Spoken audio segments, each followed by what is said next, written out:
Welcome, Washington County Democrats and friends, to another down the ballot interview with a Democratic candidate for governor. Today, we're being joined by Michael Trimble, who is running for governor. And Michael, why don't you just start a few moments and just introduce yourself to the Democrats? Thank you, Carl, for having me. I really appreciate it. Hello, everybody. As you can see, I have clip-on sandals. I am an avid cyclist. I biked 10,868 miles last year.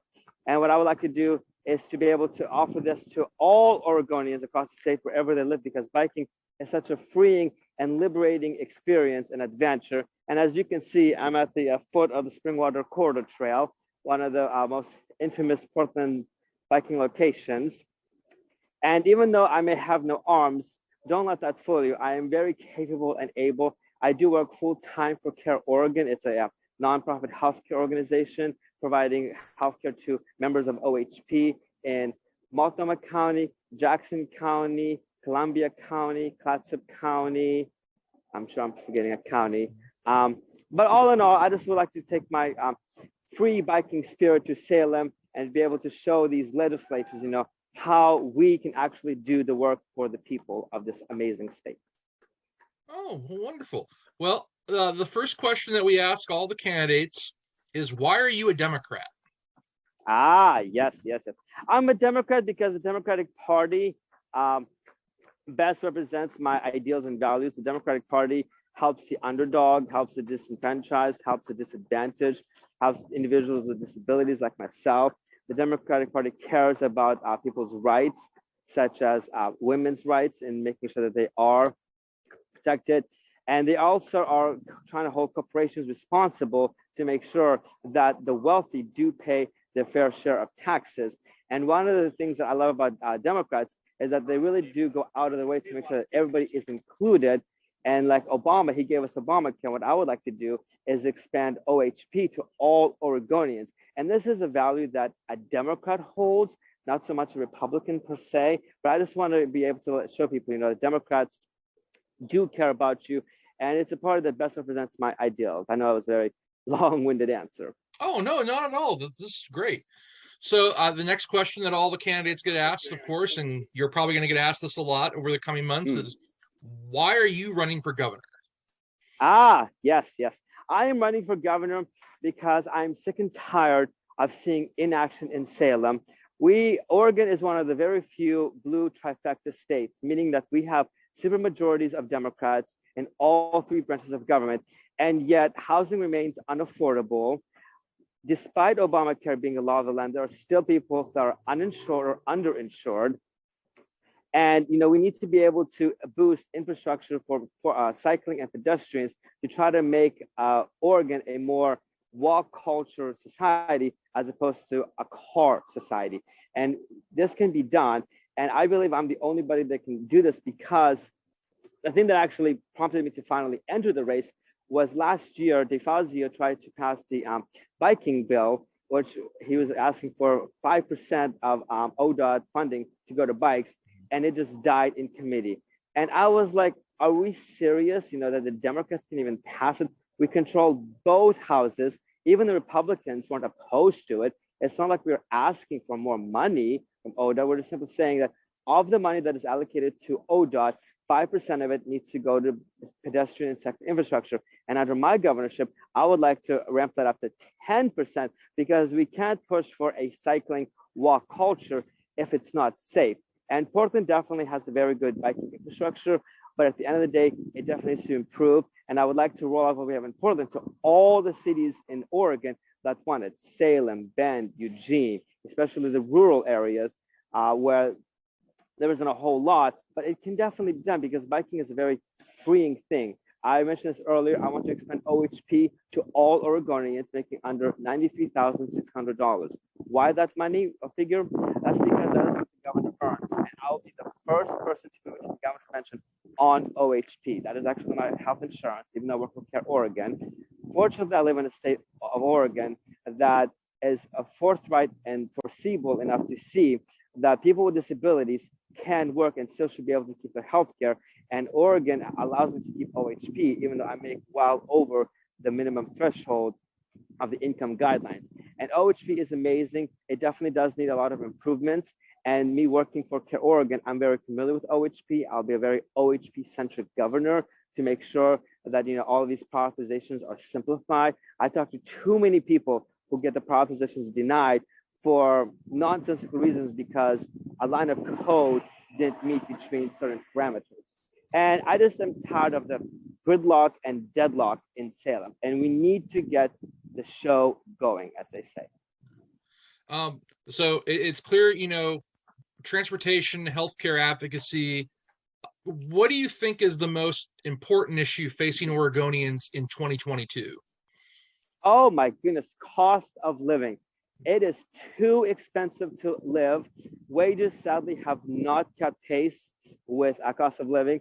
And one of the things I want to do is lower rents across the state to make them more affordable, like a typical utility bill. I have talked to people, Carl, who are paying 60, 70, 80% of their income in rent. Not only is that unforgivable, but that is just downright criminal. You should not be paying that much money just to be able to have a roof over your head. By me expanding OHP to all Oregonians, that is another way I can lower the cost of living because they'll actually be able to afford their health care. Obviously, if you're making $35,000, $40,000, $50,000, $60,000 a year, you can afford to pay a premium. But even still, with OHP for all, that would include everything: prescriptions, visits, no co-pays, no deductibles. I know Patrick Starnes is also for OHP for all, but for the record, I entered the race long before he did, and I've been pushing OHP for all for months. I don't see why Oregon cannot be the first state in the country to have universal healthcare via OHP, and we can bill it as Joe Biden's public option because he did campaign on that. Sadly, though, he will never get anything out of Congress because of the way it's set up. But the public option, obviously, Oregon can't afford to expand OHP to every Oregonian. But if the federal government helps us out with the finances, we can definitely make it a reality. And I don't see any reason why President Biden cannot join it, since it is, after all, his public option. Because you're talking about OHP and ODOT. What are your experiences working with the Oregon legislature?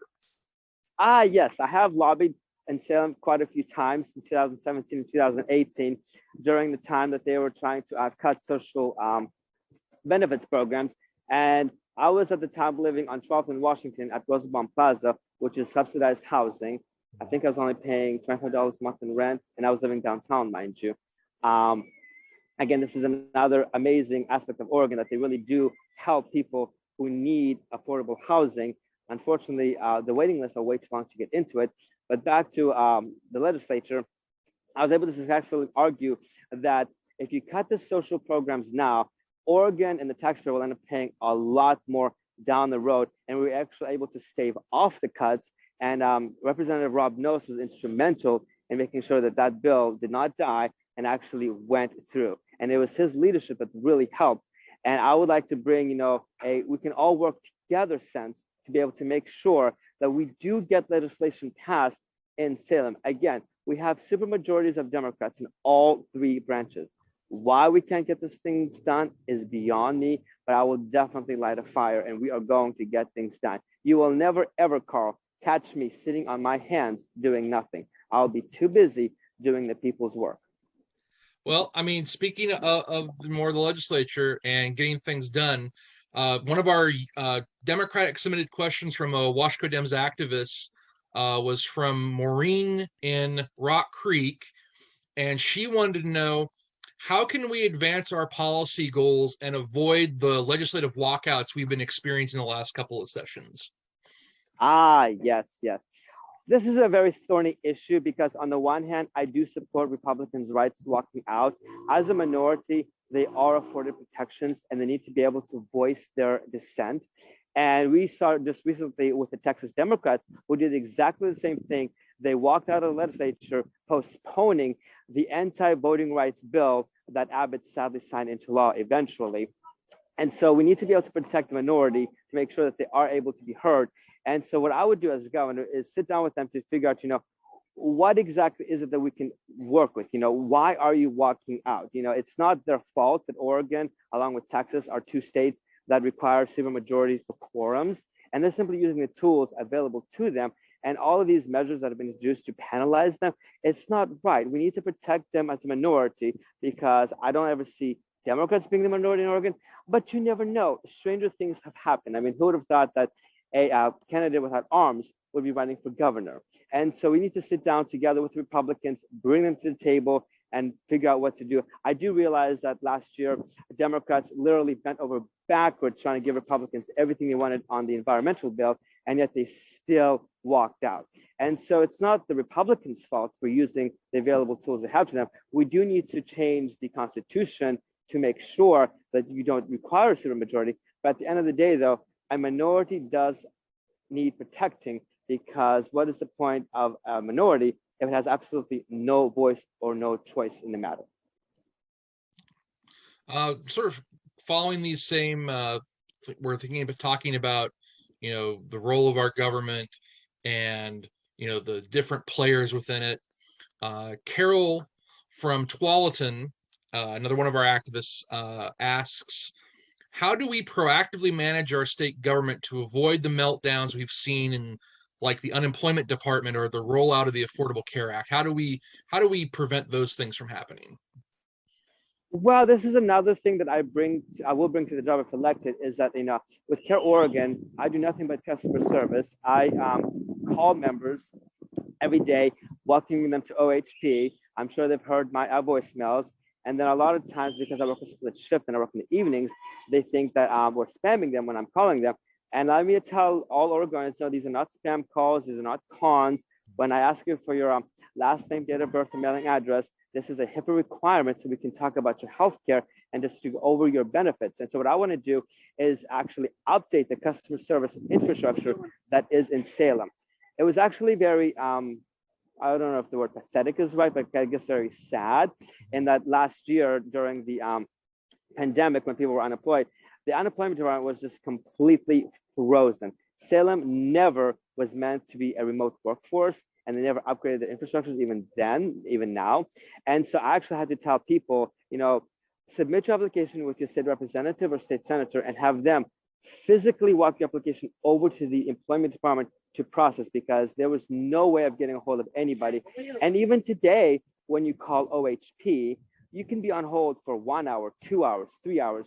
Why OHP doesn't offer a callback like most companies do, like Amazon, Comcast, Apple? If there's a long queue, they will hold your place in line and then they will call you back. And so what I want to do is completely overhaul the entire customer service infrastructure to actually make it responsible and accountable to the people, because there is no reason why state government cannot do basic things like answer the phone. So moving back to the nuts and bolts of the campaign, who do you consider your base of support in the upcoming election? Well, obviously tenants all across the state, especially in the Portland metro area, since rents are sky high, out of control. They are definitely not meeting economic realities. I live in a 350 square foot studio and I pay $1,200. I mean, that is just obscene. So obviously I need supporters from tenants. Obviously I need supporters, from the second community.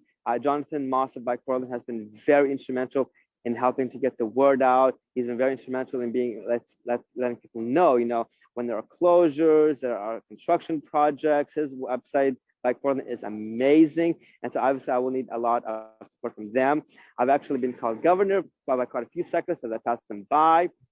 I always feel bad that I can't wave to them. And then when I stop by, when we finally stop, I was telling them, I would wave to you, but as you can see, I'm a bit short-handed. For once, we can't blame COVID-19. So I'll need support from tenants, from cyclists, because my campaign is a grassroots campaign. Even though I'm sort of well-known in Portland, I'm not really well-known outside of Portland, and I don't have the big name recognition. I don't have the big dollar contribution recognition like Tina Kotek does. I'm going to be requiring grassroots and basically people that want to return state government back to the people, to actually show that government can be of the people, for the people, and by the people. Who do you consider your political mentors? Yes. Well, I'm hoping that maybe one day I'll be able to meet some of them as governor. Obviously, Bernie Sanders, his very progressive outlook on life in America is very encouraging, very promising, very robust. I would love to meet him. Obviously, President Obama is another political mentor. He faced untold hindrances during his presidency, and yet despite that, he persevered. He got Obamacare out of Congress. He was able to do so much even when Congress was not able to do it. And as governor, I will definitely be using the powers of the executive branch. COVID-19, if anything, showed us just how powerful a governor is. And if the state legislature decides to play games with me in stalls, I can always use the executive branch to force it through. One of the things that President Obama did was he gave children of illegal immigrants protections through the DACA program.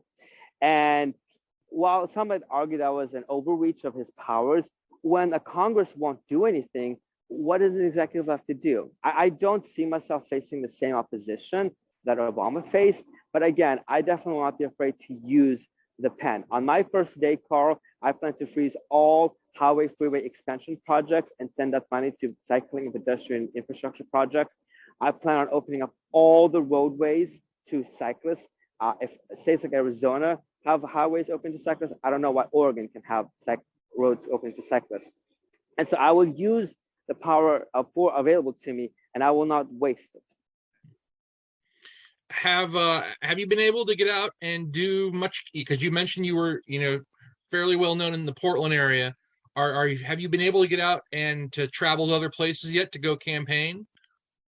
I have not. I mean, right now it's still very early in the campaign stages, but I definitely would like to do that, especially in Salem, Eugene, Bend, and call me crazy, but I would also like to campaign in the Republican areas because, again, Republicans do have a lot of good ideas. And one of the complaints that I've heard is that Republicans feel shut out.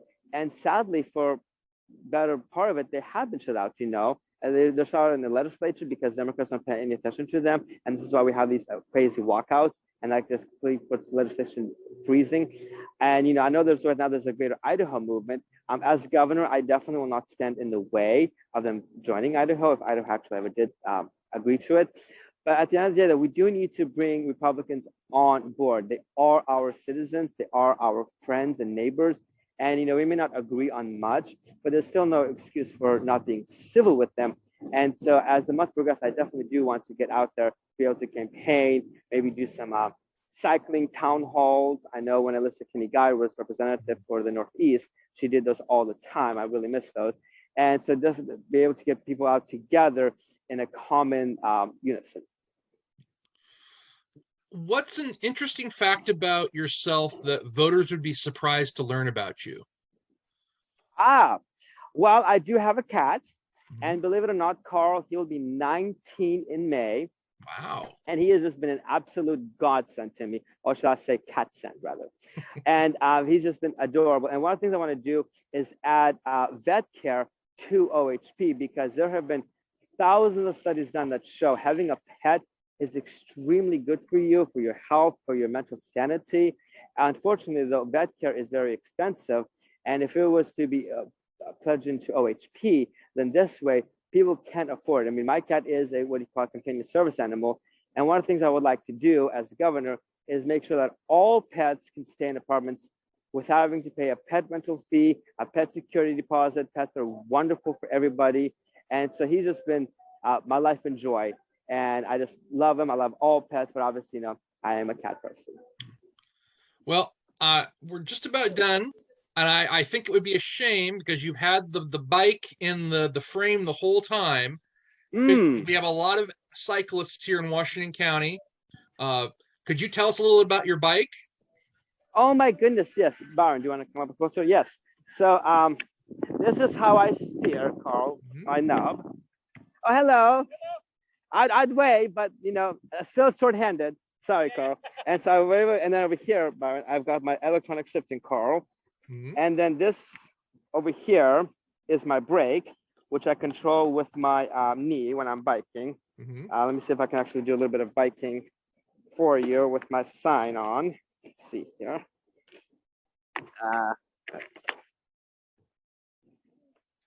Let's do a little few turns. Awesome. Oh, thank you, thank you.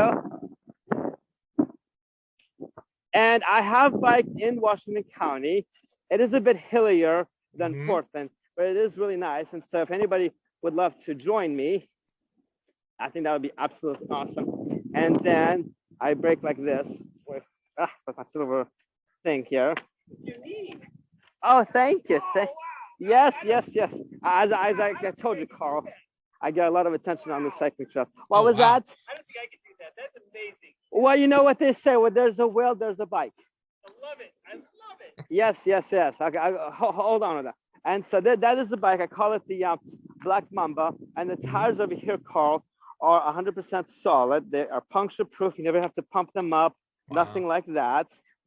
And this bike has definitely given me a lot of joy, but also almost cost me my life, because on June 18, 2016, I lost control of my bike. I'm not sure how I did that, but I did. And I was in a coma for 9 days. And that's actually when I joined OHP, because they had told me had I been wearing a helmet that I would have had a major concussion, but not gone into a coma. And one of the things I would like to do is mandate helmets for all cyclists. You only have one head and you need to protect it while you have it. Wow. Well, Michael, it's been a pleasure to interact with you and get to know you a little bit through this interview. My friends, Washington County Democrats, Michael is running for governor. As soon as we can, we'll get this interview uploaded to our website with all of his social media links so you can interact with his campaign and ask him more questions. And I want to thank you, Carl, for extending me the time to be able to introduce myself to the Washington County Democrats. And I definitely see lots of biking in the future with the Washington County Democrats as we, pedal Oregon forward to a more progressive future. Thank you, Michael. All right. Thank you, Carl.